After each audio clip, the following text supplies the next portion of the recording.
എൻ്റെ പേര് സുധീഷ് ബാബു എന്നാണ്. സ്ഥലം കൊല്ലമാണ്. എൻ്റെ ചോദ്യം, ഖുറാനിൽ വളരെ വ്യക്തമായിട്ട് പറഞ്ഞിട്ടുള്ള ഒരു കാര്യമാണല്ലോ മരണത്തിന് ശേഷമുള്ള ജീവിതത്തെക്കുറിച്ച്. അപ്പോൾ ഈ മരിച്ചു കഴിഞ്ഞാൽ സ്വർഗവും നരകവും ഉണ്ടെന്നാണ് പറയുക. അപ്പോൾ ഈ ഇസ്ലാമിന് മാത്രമുള്ളതാണോ ഈ സ്വർഗം എന്ന് പറയുന്നത്? ഇസ്ലാം അല്ലാത്ത ഹിന്ദു, ക്രിസ്ത്യൻസ് എല്ലാ ആൾക്കാരും ആവശ്യം പോലെ ഉണ്ടല്ലോ.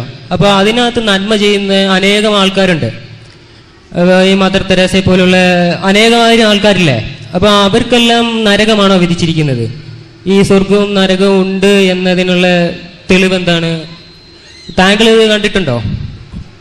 ഞാൻ കണ്ടിട്ടില്ല സ്വർഗം, ഞാൻ കണ്ടിട്ടില്ല നരകവും. പക്ഷെ ഞാൻ വിശ്വസിക്കുന്നു സ്വർഗമുണ്ട് എന്ന്. അതേപോലെ തന്നെ ഞാൻ വിശ്വസിക്കുന്നു നരകമുണ്ട് എന്ന്. ഈ വിശ്വാസം കേവലമായ ഒരു വിശ്വാസമല്ല, ആത്മാർത്ഥമായ ഹൃദയത്തിൽ തട്ടിയ 100% വിശ്വാസമാണ്. 100% വിശ്വാസം എന്ന് പറഞ്ഞാൽ, ഞാൻ ജനിച്ചിട്ടുണ്ട് എന്ന് ഞാൻ എത്രത്തോളം അറിയുന്നുവോ, ഞാൻ മരിക്കുമെന്ന് ഞാൻ എത്രത്തോളം വിചാരിക്കുന്നുവോ, അതേപോലെ തന്നെ ഞാൻ പൂർണ്ണമായി വിശ്വസിക്കുന്നു ഞാൻ ജനിച്ചിട്ടുണ്ടെങ്കിൽ, ഞാൻ മരിക്കുമെങ്കിൽ എനിക്ക് മരണാനന്തരം ഒരു ജീവിതമുണ്ട് എന്ന്. എന്തുകൊണ്ട് എന്ന ചോദ്യമാണ് പ്രസക്തം. തീർച്ചയായും ഞാൻ ഒരു ശാസ്ത്ര വിദ്യാർത്ഥിയാണ്. ശാസ്ത്ര വിദ്യാർത്ഥി എന്നുള്ള നിലക്ക് ശാസ്ത്രീയമായി കാര്യങ്ങൾ പഠിച്ചപ്പോൾ എനിക്ക് മനസ്സിലായ ഒരു കാര്യമുണ്ട്. എൻ്റെ അസ്തിത്വവുമായി ബന്ധപ്പെട്ട കുറേ ചോദ്യങ്ങളുണ്ട്, ഞാൻ സ്വയം ചോദിക്കുന്ന ചോദ്യങ്ങൾ. ആ ചോദ്യങ്ങൾക്ക് ശാസ്ത്രത്തിന് ഉത്തരം നൽകാൻ കഴിയുന്നില്ല. ശാസ്ത്രമാണല്ലോ ഭൗതികമായ വിഷയങ്ങളിൽ നമുക്ക് കാര്യങ്ങൾ പറഞ്ഞു തരുന്ന സാധനം. അപ്പോ എൻ്റെ അസ്തിത്വവുമായി ബന്ധപ്പെട്ട അടിസ്ഥാനപരമായ ചോദ്യം ഒന്ന്, ഞാൻ എവിടെ നിന്നാണ് വന്നത്, എന്നെ ആരാണ് ഇങ്ങനെ രൂപപ്പെടുത്തിയത്? രണ്ടാമത്തെ ചോദ്യം, ഞാൻ എങ്ങോട്ടാണ് പോകുന്നത് എൻ്റെ മരണത്തിന് ശേഷം? മൂന്നാമത്തെ ചോദ്യം, ഞാൻ എങ്ങനെയാണ് ഇവിടെ ജീവിക്കേണ്ടത്? ഈ 3 അടിസ്ഥാന ചോദ്യങ്ങൾക്കും ഉത്തരം നൽകാൻ ശാസ്ത്രത്തിന് കഴിഞ്ഞിട്ടില്ല. ശാസ്ത്രത്തിന് കഴിഞ്ഞിട്ടില്ല എന്നുള്ളത് കൊണ്ട് എൻ്റെ ചോദ്യത്തിന് ഉത്തരം ഉണ്ടായിക്കൂടാ എന്നില്ല.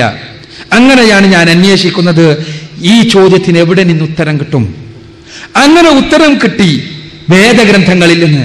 സുഹൃത്ത് സൂചിപ്പിച്ചതുപോലെ എല്ലാ മതഗ്രന്ഥങ്ങളും ഒരേപോലെ പറയുന്നൊരു തത്വമായി എനിക്ക് മനസ്സിലായി, മരണാനന്തരം ഒരു ജീവിതമുണ്ട് എന്ന്.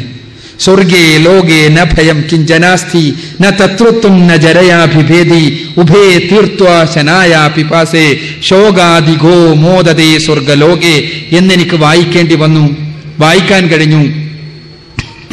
കഠോപനിഷത്തിലെ 1-ാമത്തെ അധ്യായത്തിൽ 10-ാമത്തെ വചനത്തിൽ സ്വർഗലോകം, അവിടെ ഭയമില്ല, പ്രയാസമില്ല, പീഡനങ്ങളില്ല, പ്രശ്നമില്ല, മരണമില്ല, അവിടേക്കാണ് സൽക്കർമ്മികൾ പോകുന്നത് എന്ന്. ഈശാവാസ്യോപനിഷത്തിലെ 3-ാമത്തെ ശ്ലോകത്തിൽ ഞാൻ വായിച്ചു, അസൂര്യ നാമതേ ലോകേ അന്ധേന തമസാവൃതാഃ താംസ്ത്യാ പ്രേദ്യാഭിഗച്ഛന്തിയേ ചാത്മഹാനോ ജനഃ. മരണത്തിന് ശേഷം അന്ധകാര നിബിഡമായ ലോകങ്ങളിലേക്കാണ് ദുഷ്കർമ്മികൾ, ആത്മഘാതികൾ പോകുന്നത് എന്ന്. ഇതേപോലെ തന്നെ ഞാൻ ബൈബിളിൽ വായിച്ചു മത്തായിയുടെ സുവിശേഷത്തിലെ 6-ാമത്തെ അധ്യായത്തിലെ 19 മുതൽ 21 വരെയുള്ള വചനങ്ങളിൽ സ്വർഗത്തെക്കുറിച്ച്, മർക്കോസിന്റെ സുവിശേഷത്തിലെ 9-ാം അധ്യായത്തിലെ 43 മുതൽ 49 വരെയുള്ള വചനങ്ങളിൽ നരകത്തെക്കുറിച്ച്. പരിശുദ്ധ ഖുർആനിൽ ഞാൻ പരിശോധിച്ചു, ഖുർആനിന്റെ 1/3 ഭാഗം സ്വർഗ നരകങ്ങളെക്കുറിച്ചാണ്, നീതിയെക്കുറിച്ചാണ്. യഥാർത്ഥത്തിൽ എൻ്റെ അടിസ്ഥാനപരമായ ചോദ്യത്തിന്, ഞാൻ എങ്ങോട്ടാണ് പോകുന്നത് എന്ന ചോദ്യത്തിന്, എൻ്റെ ജീവിതത്തിന്റെ എന്താണ് അർത്ഥം എന്ന ചോദ്യത്തിന് പരിശുദ്ധ ഖുർആൻ എനിക്ക് പൂർണ്ണമായ മറുപടി തന്നു. എൻ്റെ ജീവിതത്തിന്റെ അർത്ഥം, എൻ്റെ ജീവിതത്തിന്റെ ലക്ഷ്യം, മരണത്തിന് ശേഷമുള്ള ജീവിതത്തിൽ പടച്ചതമ്പുരാൻ മനുഷ്യർക്ക് വേണ്ടി ഒരുക്കി വെച്ചിട്ടുള്ള അനുഗ്രഹത്തിന്റെ ഭവനമായ സ്വർഗലോകത്തിൽ എത്തിപ്പെടുക എന്നുള്ളതാണ് എൻ്റെ ജീവിതത്തിന്റെ ലക്ഷ്യമെന്ന് ഞാൻ തിരിച്ചറിഞ്ഞു. അപ്പോൾ ചോദ്യം ഉദിക്കുന്നു, ഖുർആൻ പറഞ്ഞു എന്നുള്ളത് കൊണ്ട് നിങ്ങൾക്ക് എങ്ങനെ വിശ്വസിക്കാൻ കഴിയുമോ? ഖുർആൻ പറഞ്ഞു എന്നുള്ളത് കൊണ്ട് ഒരു കാര്യം സത്യമാകണോ? എത്രയോ ഗ്രന്ഥങ്ങളിൽ പറയുന്നു ഇല്ല എന്ന്, ഇങ്ങനെ മരണാനന്തര ജീവിതം ഇല്ല എന്ന്. ഒരു ഗ്രന്ഥം പറയുന്നു ഇല്ല എന്ന്, വേറൊരു ഗ്രന്ഥം ഉണ്ടെന്ന് പറയുന്നു. അപ്പോൾ രണ്ടും ഒരേപോലെയല്ലേ കാണാൻ പറ്റൂ. അവിടെയാണ് എൻ്റെ അന്വേഷണം പ്രവർത്തിക്കുന്നത്.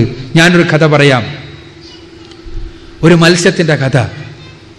കുളത്തിൽ ജീവിച്ചു കൊണ്ടിരിക്കുന്ന ഒരു മീന്, ആ മീനിന്റെ മുന്നിൽ അതിനിഷ്ടമുള്ള ഒരു ഇര ഇങ്ങനെ കാണും. ആ ഇര കടിക്കാൻ വേണ്ടി ആ മത്സ്യം ആവേശത്തോടു കൂടി ഓടിപ്പോവാണ്. ഇര തിന്നാനുള്ള ആവേശത്തോടു കൂടി. അവിടെ ആ മത്സ്യത്തിന്റെ മുന്നിൽ തവള പ്രത്യക്ഷപ്പെടുന്നു. തവള പറയുന്നു, മീനെ നീ പോകല്ലേ, നീ മുന്നോട്ട് പോവല്ലേ, നീ മുന്നോട്ട് പോയാൽ നീ അത് കടിക്കും. ആ ഇര നിനക്ക് ഇഷ്ടമുള്ളതാണ്. ആ ഇര പക്ഷെ അത് കടിച്ചു കഴിഞ്ഞാൽ ആ ഇരക്കുള്ളിൽ ഒരു കൊളുത്തുണ്ട്. ആ കൊളുത്ത് നിന്റെ ചെകിളയിൽ കൊളുത്തും. ആ കൊളുത്തിന് തലയിൽ ഒരു കയറുണ്ട്. ആ കയറിന്റെ തലയിൽ ഒരു വടിയുണ്ട്. വടി പിടിച്ച് മനുഷ്യൻ എന്ന് പറഞ്ഞിട്ടൊരു ജീവി കരയിൽ ഇരിക്കുന്നുണ്ട്. നീ എന്റെ ചെകിളയിൽ ഇത് കൊളുത്തിക്കഴിഞ്ഞാൽ മനുഷ്യൻ എന്നുള്ള ജീവി നിന്നെ വലിച്ചെടുക്കും. വലിച്ചെടുത്ത് നീ ഈ കുളത്തിൽ നിന്ന് പുറത്തു പോയി കഴിഞ്ഞാൽ നിന്റെ ജീവൻ നഷ്ടപ്പെടും. ജീവൻ നഷ്ടപ്പെട്ടു കഴിഞ്ഞാൽ നിന്റെ ശരീരവുമായി ആ മനുഷ്യൻ എന്നുള്ള ജീവി അയാളുടെ വീട്ടിലേക്ക് പോകും. വീട്ടിൽ മറ്റൊരു ഭീകരജീവി ഇരിക്കുന്നുണ്ട്. അതിന്റെ പേര് അയാളുടെ ഭാര്യ എന്നാണ്. അവളും ഇയാളും കൂടി അവിടെ കത്തി എന്ന് പറഞ്ഞൊരു സാധനമുണ്ട്, മൂർച്ചുള്ള സാധനമാണ്. അതുപയോഗിച്ച് നിന്നെ ചെത്തി വെടിപ്പാക്കി മുറിച്ച് കഷ്ണങ്ങളാക്കും. എന്നിട്ടോ അവിടെ ഒരു ചീനച്ചട്ടിയുണ്ട്. അതിൽ തിളച്ചുകൊണ്ടിരിക്കുന്ന എണ്ണയുണ്ട്. ആ എണ്ണയിലേക്ക് നിന്റെ ശരീരത്തിന്റെ ഓരോ ഭാഗങ്ങളും മുളകിട്ടതിന് ശേഷം ആ എണ്ണയിലേക്ക് ഇടും. എണ്ണയിലിട്ട് അത് വറുത്തെടുത്തതിന് ശേഷം കറുമുറ തിന്നും. ഇത് പറയാണ് ആര്? ഈ തവള. അതുകൊണ്ട് നീ ഇങ്ങോട്ട് പോവല്ലേ, നിന്റെ രക്ഷയാണ് ഞാൻ പറയുന്നത്.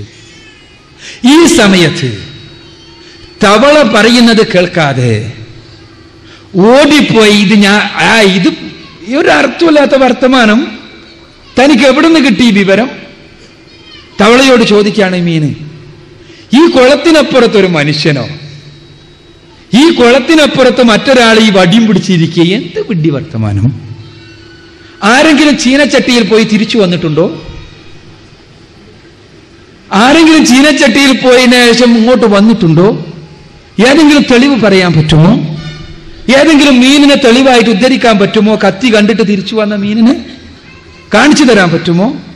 ഇതെല്ലാമാണ് മീനിന്റെ യുക്തിവാദപരമായ ചോദ്യങ്ങൾ. എന്നാൽ യഥാർത്ഥത്തിൽ മീന് യുക്തിവാദിയാണെങ്കിൽ എന്താണ് അയാൾ ചെയ്യേണ്ടത്? അയാൾക്കൊരല്പം വിനയവുമുണ്ടെങ്കിൽ അയാൾ ചെയ്യേണ്ടത് ആദ്യം അയാൾ മനസ്സിലാക്കേണ്ടത് എൻ്റെ അറിവിന് പരിമിതിയുണ്ട് എന്നാണ്. ഒന്ന്, കാരണം ഞാൻ ഈ കുളത്തിൽ ജീവിക്കാൻ വേണ്ടി എനിക്ക് ഇതിന് പുറത്തേക്ക് പോകാൻ കഴിയില്ല. അതുകൊണ്ട് തന്നെ കുളത്തിന് പുറത്തൊരു ലോകം ഉണ്ടാകാം എന്ന് അയാൾക്ക് വിചാരിക്കാമല്ലോ. ഉണ്ട് എന്ന് വേണമെങ്കിൽ തെളിവ് വേണം. ഉണ്ടാകാം. അങ്ങനെ ഉണ്ടാകാം എന്നാകുമ്പോൾ ഈ തവള എന്നൊരു സാധനമാണല്ലോ ഇത് വന്ന് പറഞ്ഞത്. അപ്പൊ ആദ്യം പരിശോധിക്കണം ഇയാൾ ഈ തവളക്ക് കുളമൊഴിച്ച് പുറത്തെവിടെങ്കിലും പോകാനുള്ള വല്ല കഴിവുണ്ടോ എന്ന് അയാൾ പരിശോധിക്കുകയാണ്. പരിശോധിക്കുമ്പോൾ വസ്തുനിഷ്ഠമായി തന്നെ പരിശോധിക്കുമ്പോൾ അയാൾക്ക് മനസ്സിലാകും കുളത്തിന് പുറത്ത് കരയിൽ ജീവിക്കാൻ കഴിയുന്ന ജീവിയാണ് ഈ തവള എന്ന്. അത് മനസ്സിലാക്കി കഴിഞ്ഞാൽ പിന്നീട് പരിശോധിക്കേണ്ടത് എന്താണ്? ഈ തവള പുറത്തു പോകാൻ കഴിയുമെങ്കിലും കളവ് പറയുന്നവനാകാം തവള. കളവ് പറയാം. അതുകൊണ്ട് തന്നെ ഈ തവള കളവ് പറയുമോ എന്ന് പരിശോധിക്കണം. അപ്പൊ മനസ്സിലാവാണ്, ഒന്ന് പുറത്തു പോകാൻ കഴിയും, രണ്ട് ഇതുവരെ ഈ തവള കളവ് പറഞ്ഞിട്ടേ ഇല്ല. ഇതുവരെ കളവ് പറഞ്ഞിട്ടേ ഇല്ല തവള ഒരിക്കൽ പോലും. അപ്പോൾ ബുദ്ധിയുള്ളവനാണ് മീനെങ്കിൽ യഥാർത്ഥത്തിലുള്ള യുക്തിവാദിയാണ് മത്സ്യമെങ്കിൽ എന്താ ചെയ്യേണ്ടത്? തവള പറയുന്നത് അനുസരിക്കുകയാണ്. മനസ്സിലാക്കാൻ വേണ്ട, കാരണം അവന്റെ പരിമിതിയെക്കുറിച്ച് അവന് ബോധ്യമുണ്ട്. അതോടൊപ്പം തന്നെ തവളക്ക് അറിവുണ്ട് എന്നുള്ള, എനിക്കറിയാത്തത് തവളക്ക് അറിയാമെന്ന് അവന് വസ്തുനിഷ്ഠമായി മനസ്സിലായിട്ടുണ്ട്. തവള കളവ് പറഞ്ഞിട്ടില്ല എന്ന് മനസ്സിലായിട്ടുണ്ട്. ഇതേ യുക്തിയാണ് എൻ്റെ യുക്തി. ഈ മരണാനന്തര ജീവിതം വേണമെന്ന് എൻ്റെ മനസ്സെന്നോട് പറയുന്നു. മരണാനന്തര ജീവിതത്തെക്കുറിച്ച് ഞാൻ ആഗ്രഹിക്കുന്നത് പരിശുദ്ധ ഖുർആനിൽ എനിക്ക് കാണാൻ കഴിയുന്നു. പരിശുദ്ധ ഖുർആനുമായി കടന്നു വന്ന വ്യക്തി മുഹമ്മദ് റസൂലുള്ളാഹി സ്വല്ലല്ലാഹു അലൈഹി വസല്ലം. അദ്ദേഹത്തെയും പരിശുദ്ധ ഖുർആനെയും ഞാൻ വസ്തുനിഷ്ഠമായ പഠനത്തിന് വിധേയമാക്കുന്നു. വസ്തുനിഷ്ഠമായി, പൂർണ്ണമായി എൻ്റെ കയ്യിലുള്ള ശാസ്ത്രത്തിന്റെ, ചരിത്രത്തിന്റെ, ധർമ്മശാസ്ത്രത്തിന്റെ എല്ലാം അളവുകോലുകൾ വെച്ചുകൊണ്ട് പരിശുദ്ധ ഖുർആൻ പഠന വിധേയമാക്കുന്നു. എനിക്ക് മനസ്സിലാകുന്നു പരിശുദ്ധ ഖുർആൻ സൃഷ്ടികളുടെ രചനയേ അല്ല, മനുഷ്യന്റെ രചനയേ അല്ല എന്ന്. സർവകാലജ്ഞാനിയായ തമ്പുരാന്റെ അടുത്ത് നിന്നുള്ള വചനങ്ങളാണ് ഖുർആൻ എന്ന് എനിക്ക് ബോധ്യപ്പെടുന്നു. അതോടൊപ്പം ഖുർആനുമായി കടന്നു വന്ന വ്യക്തിയെ ഞാൻ പരിശോധനാ വിധേയമാക്കുന്നു. അദ്ദേഹം തന്റെ 40 വയസ്സുവരെ ഒരിക്കൽ പോലും കളവ് പറഞ്ഞിട്ടില്ല എന്നത് അദ്ദേഹത്തിന്റെ ശത്രുക്കൾ വരെ അംഗീകരിച്ച കാര്യമാണ് എന്ന് അദ്ദേഹത്തിന്റെ ശത്രുക്കൾ എഴുതി വെച്ച ചരിത്ര ഗ്രന്ഥങ്ങളിൽ നിന്ന് എനിക്ക് ബോധ്യപ്പെടുന്നു. പിന്നെ മരണത്തിന് ശേഷമുള്ള ജീവിതത്തെക്കുറിച്ച് പരിശുദ്ധ ഖുർആൻ പറഞ്ഞത് അതേപോലെ ഞാൻ അംഗീകരിക്കുന്നു. എന്തുകൊണ്ടെന്നാൽ എനിക്ക് അന്വേഷിക്കുവാൻ സാധ്യമല്ലാത്തൊരു ലോകത്തെക്കുറിച്ചാണ് അവിടെ പറയുന്നത്. എനിക്ക് അന്വേഷിക്കുവാൻ കഴിയുന്ന കാര്യങ്ങളെക്കുറിച്ചും ഖുർആനിൽ ഒരുപാട് പരാമർശങ്ങളുണ്ട്. 14 നൂറ്റാണ്ടുകൾക്ക് മുമ്പ് മനുഷ്യൻ അറിയാൻ പാടില്ലാതിരുന്ന ഒരുപാട് കാര്യങ്ങൾ, ആ കാര്യങ്ങളെക്കുറിച്ച് ഞാൻ ഈ 14 നൂറ്റാണ്ട് കാലമായുള്ള ശാസ്ത്രത്തിന്റെ, സാങ്കേതിക ശാസ്ത്രത്തിന്റെ, വൈജ്ഞാനിക വിപ്ലവത്തിന്റെ, വിസ്ഫോടനത്തിന്റെ അടിസ്ഥാനത്തിൽ പരിശോധനാ വിധേയമാക്കുന്നു. ഒരു കാര്യം പോലും, ഒരബദ്ധം പോലും ഉള്ളതായി എനിക്ക് കാണാൻ കഴിയുന്നില്ല. ഒരൊറ്റ അബദ്ധം 14 നൂറ്റാണ്ടുകൾക്ക് മുമ്പ് ലോകം ശ്രവിച്ച, നിരക്ഷരനായ ഒരു മനുഷ്യന്റെ നാവിലൂടെ ലോകം കേട്ട ഒരു ഗ്രന്ഥത്തിൽ ഒരു അബദ്ധം എനിക്ക് കാണാൻ കഴിയുന്നില്ല. ശാസ്ത്ര, സാങ്കേതിക, വൈജ്ഞാനിക വിസ്ഫോടനങ്ങളുടെ കാലഘട്ടത്തിൽ 50 കൊല്ലങ്ങൾക്ക് മുൻപ് എഴുതപ്പെട്ട ഗ്രന്ഥത്തിൽ പോലും അബദ്ധങ്ങളുടെ പഞ്ചാംഗമുണ്ട് എന്ന് നമ്മൾ അറിയുന്നു. എന്നാൽ 14 നൂറ്റാണ്ടുകൾക്ക് മുൻപുള്ള ഒരു ഗ്രന്ഥത്തിൽ ഒരബദ്ധം പോലും, പ്രത്യേകിച്ച് പ്രാപഞ്ചിക പ്രതിഭാസങ്ങളെക്കുറിച്ച് ആവർത്തിച്ച് പറയുന്ന ഒരു ഗ്രന്ഥത്തിൽ എന്റെ പഠനത്തിൽ, എന്റെ അന്വേഷണത്തിൽ ഒരു അബദ്ധം പോലും കാണാൻ കഴിയുന്നില്ല. ആ ഗ്രന്ഥം എന്നോട് പറയുന്നു, നിനക്ക് അന്വേഷിക്കാൻ കഴിയാത്തൊരു ലോകമുണ്ട്, ആ ലോകത്തെക്കുറിച്ച് അറിവിതിലുണ്ട്, ആ അറിവ് നീ സ്വീകരിക്കണമെന്ന്. ഞാനൊരു യുക്തിവാദിയാണ്, അതുകൊണ്ട് തന്നെ എന്റെ യുക്തി, എന്റെ ബുദ്ധി, എന്റെ ചിന്താശേഷി പൂർണ്ണമായി പറയുന്നു ഒരിക്കലും അത് കളവാകാൻ സാധ്യതയില്ല എന്ന്. ഒപ്പം തന്നെ ഇത് എന്നോട് വന്ന് പറഞ്ഞു തന്ന, ഖുർആൻ കൊണ്ടുവന്ന് തന്ന വ്യക്തിയെ ഞാൻ പരിശോധിക്കുന്നു. അദ്ദേഹം ഒരിക്കലും കളവ് പറഞ്ഞിട്ടില്ല എന്ന് മാത്രമല്ല, അദ്ദേഹം ഒരു കളവാണിത് പറഞ്ഞതെങ്കിൽ തീർച്ചയായും അദ്ദേഹത്തിന് അറിയാലോ ഏറ്റവും മിനിമം ഇത് കളവാണ് പറയുന്നത്. മുഹമ്മദ് നബി കളവായിരുന്നത് പറഞ്ഞതെങ്കിൽ മിനിമം അദ്ദേഹത്തിന് അറിയാമല്ലോ ഇത് കളവാണ് പറയുന്നത് എന്ന്. എന്ത് കാരണമാകട്ടെ, അതിന് പിന്നിൽ ഒരു സ്വാർത്ഥത ഉണ്ടാകുമല്ലോ. സ്വാഭാവികമായിട്ടൊരു സ്വാർത്ഥത ഉണ്ടാകും ഒരു കളവ് പറയുകയാണെങ്കിൽ. തീർച്ചയായും ഞാൻ പരിശോധനാ വിധേയമാക്കുമ്പോൾ ആ സ്വാർത്ഥത വഴി അദ്ദേഹം നേടിയെടുത്തത് എന്താണ്? 40-ാമത്തെ വയസ്സിൽ ഖദീജ എന്ന കുലീനയായ സമ്പത്തുള്ള സ്ത്രീയുടെ ഭർത്താവായി മാറി, 25-ാമത്തെ വയസ്സിൽ ഭർത്താവായി മാറി 15 വർഷക്കാലം അല്ലലില്ലാതെ, പ്രയാസമില്ലാതെ ജീവിതം നയിച്ച മുഹമ്മദ് ഇത് പറഞ്ഞു എന്ന കാരണത്താൽ 40-ാമത്തെ വയസ്സ് മുതൽ ആട്ടിയോടിക്കപ്പെടുകയാണ്, പീഡിപ്പിക്കപ്പെടുകയാണ്, പ്രയാസങ്ങൾക്ക് വിധേയമാക്കപ്പെടുകയാണ്. ഒരു പച്ചക്കള്ളം പറഞ്ഞിട്ട് ഇങ്ങനെയുള്ള കാര്യം നേടിയെടുക്കാൻ വേണ്ടി ആരെങ്കിലും ശ്രമിക്കോ? ഏതെങ്കിലും സ്വാർത്ഥികൾ? അല്ലെ, എന്ത് നേട്ടമുണ്ടായി പരിശോധിക്കണം നമ്മൾ. എന്ത് നേട്ടമുണ്ടായി അദ്ദേഹത്തിന്? 13 വർഷക്കാലഘട്ടത്തിലെ പീഡനങ്ങളുടെ, പ്രയാസങ്ങളുടെ കാലം മാത്രം. എല്ലാ അർത്ഥത്തിലും ഇന്നലെ വരെ മുഹമ്മദിനെതിരെ ആരെങ്കിലും പറഞ്ഞാൽ 1000 നാവുകൾ അദ്ദേഹത്തെ സപ്പോർട്ട് ചെയ്യാൻ വേണ്ടി ഉയരുമായിരുന്നു. ഇന്ന് ഈ സത്യം പറഞ്ഞപ്പോ, മരണാനന്തര ജീവിതത്തെക്കുറിച്ച് പറഞ്ഞപ്പോ, മരണാനന്തര ജീവിതത്തിലെ രക്ഷയെക്കുറിച്ച് പറഞ്ഞപ്പോ, അതോടുകൂടി ആ നാവുകൾ മുഴുവനും മുഹമ്മദിനെതിരായി, എതിരായി. അതേപോലെ തന്നെ ഇന്നലെ വരെ അദ്ദേഹത്തിനെതിരെ ആരുടെയെങ്കിലും വാളോങ്ങിയാൽ 1000 വാളുകൾ അദ്ദേഹത്തെ പ്രതിരോധിക്കാനുണ്ടായിരുന്നു. ഇന്നു മുതൽ, ഈ സത്യം പറഞ്ഞത് മുതൽ പ്രതിരോധിക്കാനുണ്ടായിരുന്ന വാളുകൾ മുഴുവനും അദ്ദേഹത്തിനെതിരെ തിരിഞ്ഞു. എന്ത് നേടി അദ്ദേഹം? പരിശോധിക്കേണ്ടത് നമ്മൾ. അപ്പൊ അതുകൊണ്ട് തന്നെ ഇതൊരിക്കലും തന്നെ ഒരു കളവല്ല എന്ന് ഞാൻ അറിയുന്നു, മനസ്സിലാക്കുന്നു. അതാണ് എൻ്റെ യുക്തിവാദം. ഇനി സുഹൃത്തിന്റെ ചോദ്യത്തിന്റെ 2ാമത്തെ വശം, പരലോകത്ത് നല്ല നല്ല മനുഷ്യന്മാരിൽ എന്താ ചെയ്യുക? നല്ല നല്ല മനുഷ്യന്മാരെല്ലാം സ്വർഗത്ത് പോകും. പക്ഷെ ആ നല്ല നല്ല മനുഷ്യന്മാരാണോ അല്ലേ എന്ന് അളക്കാനുള്ള മാനദണ്ഡം നമ്മുടെ കയ്യിലല്ല, പടച്ച തമ്പുരാന്റെ കയ്യിലാണ്. അളക്കുന്നത് ദൈവം തമ്പുരാനാണ്. നല്ലത് എന്ന് പറഞ്ഞാൽ ഏത് തലത്തിലാണ് എന്ന് നമ്മൾ കൃത്യമായി മനസ്സിലാക്കേണ്ടതുണ്ട്. ഇസ്ലാമിനെ സംബന്ധിച്ചിടത്തോളം അത് ഒരു മനുഷ്യൻ നന്നാകണമെങ്കിൽ അടിസ്ഥാനപരമായി ഉണ്ടാകേണ്ട ചില കാര്യങ്ങളെക്കുറിച്ച് പറഞ്ഞിട്ടുണ്ട്. അത് വിശ്വസിക്കുകയും സൽക്കർമ്മങ്ങൾ അനുഷ്ഠിക്കുകയും ചെയ്യുക എന്നുള്ളതാണ്. വിശ്വസിക്കണം, സൽക്കർമ്മങ്ങൾ അനുഷ്ഠിക്കണം. വിശ്വാസിയും സൽക്കർമ്മങ്ങൾ അനുഷ്ഠിക്കുകയും ചെയ്യുന്ന ആളുകളാണെങ്കിൽ അവർ തീർച്ചയായും സ്വർഗപ്രവേശത്തിന് അർഹരാകും. അതിന് പ്രത്യേകം റിസർവേഷൻ ഒന്നുമില്ല. ഏതെങ്കിലും പ്രത്യേക ജാതിയിൽപ്പെട്ടവൻ, ഏതെങ്കിലും പ്രത്യേക കോലത്തിലുള്ള പേരുള്ളവൻ സ്വർഗത്തിൽ പോകും എന്ന പേരിൽ ജാതി റിസർവേഷൻ ഇല്ല. എന്നാൽ സ്വർഗത്തിൽ പോകണമെങ്കിൽ വിശ്വാസവും സൽക്കർമ്മവും ഉണ്ടാകണം. എന്താ വിശ്വാസം എന്ന് പറഞ്ഞാൽ? എല്ലാവരും വിശ്വാസികളിൽ ഒരുപാട് വിശ്വാസികളില്ലേ? ഒരുപാട് വിശ്വാസികളുണ്ട്. പക്ഷേ സ്വർഗത്തിന്റെ അധിപനായ സർവശക്തനായ തമ്പുരാൻ, അവിടെ സർവശക്തനായ തമ്പുരാൻ മാത്രമാണ് സ്വർഗത്തിന്റെ അധിപൻ.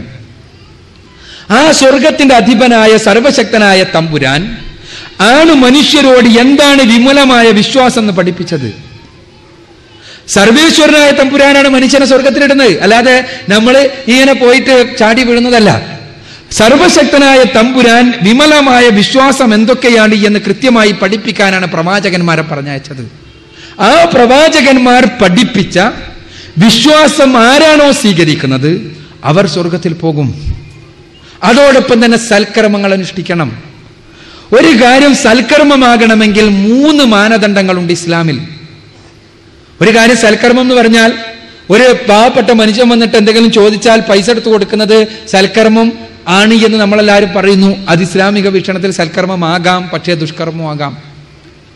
ഒരു കാര്യം സൽക്കർമ്മമാകണമെങ്കിൽ 3 മാനദണ്ഡങ്ങളുണ്ട്. ഒന്ന്, ആ കർമ്മം ചെയ്യുന്നത് ആർക്കാണോ അവനുമായി ഉള്ള ആ കർമ്മം ചെയ്യുന്നത് വഴി പ്രതിഫലം നമ്മൾ കാക്ഷിക്കുന്നത് ആരിൽ നിന്നാണോ അവനുമായുള്ള ബന്ധത്തിന്റെ ഏറ്റവും അടിസ്ഥാനപരമായ ബാധ്യത നിർവഹിച്ചയാളാകണം അയാൾ എന്നുള്ളതാണ്. അഥവാ സ്വർഗത്തിന്റെ അധിപനാണ് പടച്ച തമ്പുരാൻ അള്ളാഹു. ആ അള്ളാഹുവുമായി മനുഷ്യന്റെ ബാധ്യത, ഏറ്റവും അടിസ്ഥാനപരമായ ബാധ്യത, സൃഷ്ടാവായ തമ്പുരാനെ മാത്രമേ ആരാധിക്കാൻ പാടുള്ളൂ എന്നുള്ളതാണ്.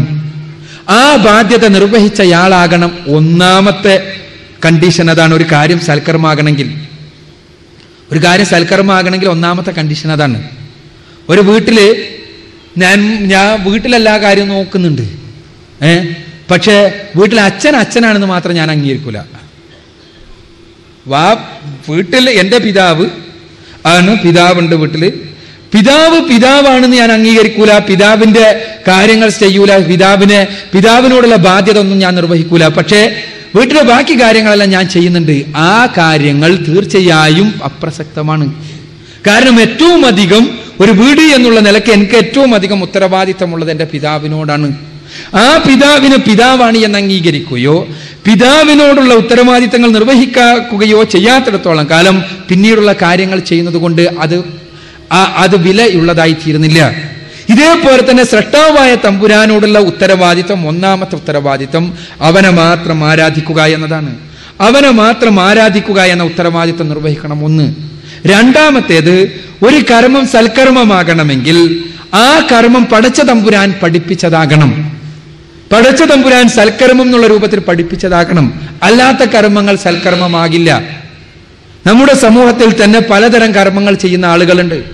പലതരം കർമ്മങ്ങൾ സ്വയം തന്നെ പീഡിപ്പിക്കുന്ന ആളുകളുടെ സൽക്കർമ്മമാണ് എന്ന് കരുതിയിട്ട്, സ്വയം തന്നെ ബ്രഹ്മചര്യം സ്വീകരിച്ച ആളുകളുടെ സൽക്കർമ്മമാണെന്ന് കരുതിയിട്ട്. പക്ഷെ ഇതൊന്നും സൽക്കർമ്മമാകണമെങ്കിൽ ഇസ്ലാം പറയുന്നത് അത് പടച്ച തമ്പുരാൻ പഠിപ്പിച്ചതാകണം. പടച്ച തമ്പുരാൻ പഠിപ്പിച്ചതെന്ന് പറഞ്ഞാൽ സൽക്കർമ്മം എന്ത് എന്ന് പഠിപ്പിക്കാനാണ് പ്രവാചകന്മാരെ പറഞ്ഞയച്ചത്. ആ പ്രവാചകന്മാരിൽ അന്തിമനാണ് മുഹമ്മദ് റസൂലുള്ളാഹി സ്വല്ലല്ലാഹു അലൈഹി വസല്ലം. മുഹമ്മദ് നബിയിലൂടെ അവതരിപ്പിക്കപ്പെട്ട വേദഗ്രന്ഥമാണ് പരിശുദ്ധ ഖുർആൻ. മനുഷ്യരുടെ കൈകടത്തലുകളിൽ നിന്ന് മുക്തമായി ഇന്ന് നിലനിൽക്കുന്ന ഏക വേദഗ്രന്ഥം പരിശുദ്ധ ഖുർആനാണ്. മനുഷ്യരുടെ കൈകടത്തലുകളിൽ നിന്ന് മുക്തമായി നമുക്ക് ലഭിക്കുന്ന ഒരു ജീവിത മാതൃക മുഹമ്മദ് റസൂലുള്ളാഹി സ്വല്ലല്ലാഹു അലൈഹി വസല്ലമയുടെ ജീവിത മാതൃകയാണ്. ഈ രണ്ടെണ്ണം ആണ് നന്മയെന്ത് തിന്മയെന്ത് എന്നുള്ള വിഷയത്തിൽ നമ്മുടെ മാർഗരേഖ. ആ മാർഗരേഖ ഉപയോഗിച്ച് ആ മാർഗരേഖയിൽ നന്മ എന്ന് പറയുന്ന കാര്യമാണ് നമ്മൾ ചെയ്യുന്നതെങ്കിൽ തീർച്ചയായും അത് സൽക്കർമ്മമാണ്. ആ മാർഗരേഖയിൽ തിന്മ എന്ന് പറയുന്ന കാര്യം നമ്മൾ അകന്നു നിൽക്കുന്നുണ്ടെങ്കിൽ അതും സൽക്കർമ്മമാണ്. ഇതാണ് രണ്ടാമത്തെ കണ്ടീഷൻ. മൂന്നാമത്തെ കണ്ടീഷൻ, ആ കർമ്മം ചെയ്യുന്നത് പടച്ച തമ്പുരാന്റെ പ്രീതി മാത്രം കാക്ഷിച്ചുകൊണ്ടാകണം. അഥവാ നേരത്തെ ഞാൻ പറഞ്ഞ ഒരു പാവപ്പെട്ട മനുഷ്യൻ വന്നിട്ട് എന്തെങ്കിലും ചോദിക്കുന്ന സമയത്ത് ഞാൻ അയാൾക്ക് കാശ് കൊടുക്കുന്നു. എൻ്റെ ലക്ഷ്യം നിങ്ങളുടെ എല്ലാവരുടെ ഇടയിൽ ആളാവുകയാണെങ്കിൽ ആ കർമ്മം ദുഷ്കർമ്മമാണ് എന്നാണ് ഇസ്ലാമിന്റെ കാഴ്ചപ്പാട്. എൻ്റെ ലക്ഷ്യം നാളെ എന്നെ കാണുമ്പോൾ ഭവ്യതയോടുകൂടി ആ പാവപ്പെട്ടയാൾ നിൽക്കണം എന്നാണ് എൻ്റെ മനസ്സിൽ ഉള്ളത് എങ്കിൽ ഞാൻ ഈ ചെയ്യുന്ന കർമ്മം ദുഷ്കർമ്മമാണ് എന്നുള്ളതാണ് ഇസ്ലാമിൻ്റെ കാഴ്ചപ്പാട്. അതേസമയം ഞാൻ ചെയ്യുന്നത് എൻ്റെ ഹൃദയമറിയാവുന്ന പടച്ച തമ്പുരാന്റെ പ്രീതി കാക്ഷിച്ചിട്ടാണെങ്കിൽ എൻ്റെ കർമ്മം സൽക്കർമ്മമാണ് എന്നുള്ളതാണ് ഇസ്ലാമിൻ്റെ കാഴ്ചപ്പാട്. ഈ 3 കണ്ടീഷൻസ് ഉണ്ടാകണം സൽക്കർമ്മത്തിന്. ഞാൻ പറഞ്ഞു, പടച്ച തമ്പുരാൻ പഠിപ്പിച്ച വിശ്വാസം ഉൾക്കൊള്ളുകയും കർമ്മങ്ങളുടെ കാര്യത്തിൽ അടിസ്ഥാനപരമായി പടച്ച തമ്പുരാനോടുള്ള നമ്മുടെ ബാധ്യതയായ അവനെ മാത്രം ആരാധിക്കുക എന്ന ബാധ്യത നിർവഹിക്കുകയും അവനിൽ നിന്ന് അവതരിപ്പിക്കപ്പെട്ട പ്രമാണങ്ങളെ പ്രമാണങ്ങളായി അംഗീകരിക്കുകയും ആ പ്രമാണങ്ങൾ പ്രകാരം ജീവിക്കുകയും അവനിൽ നിന്നുള്ള പ്രതിഫലം കാക്ഷിച്ചുകൊണ്ട് മാത്രം, അവന്റെ പ്രീതി കാക്ഷിച്ചുകൊണ്ട് മാത്രം കർമ്മം ചെയ്യുകയും ചെയ്യുകയാണെങ്കിൽ ഏത് വിഭാഗത്തിൽപ്പെട്ടവനാണെങ്കിലും ആരാണെങ്കിലും അവൻ സ്വർഗരാജ്യത്തിൽ പ്രവേശിക്കും. പക്ഷെ ഈ കണ്ടീഷൻസ് ഉണ്ട്. ആ കണ്ടീഷൻസ് ഇല്ലെങ്കിലോ മുസ്ലിമായി ജനിച്ചു എന്നുള്ളത് കൊണ്ട് ഒരാൾ സ്വർഗത്തിൽ പോകില്ല. സ്വർഗത്തിന്റെ മുന്നിൽ ഒരു രജിസ്ട്രേറ്റ്, ഒരു മലക്കുണ്ടാകില്ല. എന്താ രജിസ്റ്ററിൽ മുഹമ്മദ് സ്വർഗത്തുക്കോ, കൃഷ്ണൻ നരകത്തുക്കോ, ജോസഫ് നരകത്തുക്ക്, അങ്ങനത്തെ ഒരു ഏർപ്പാടില്ല. മറിച്ച് വിശ്വാസ കർമ്മങ്ങളാണ് സ്വർഗലോകം തീരുമാനിക്കപ്പെടുന്നത്.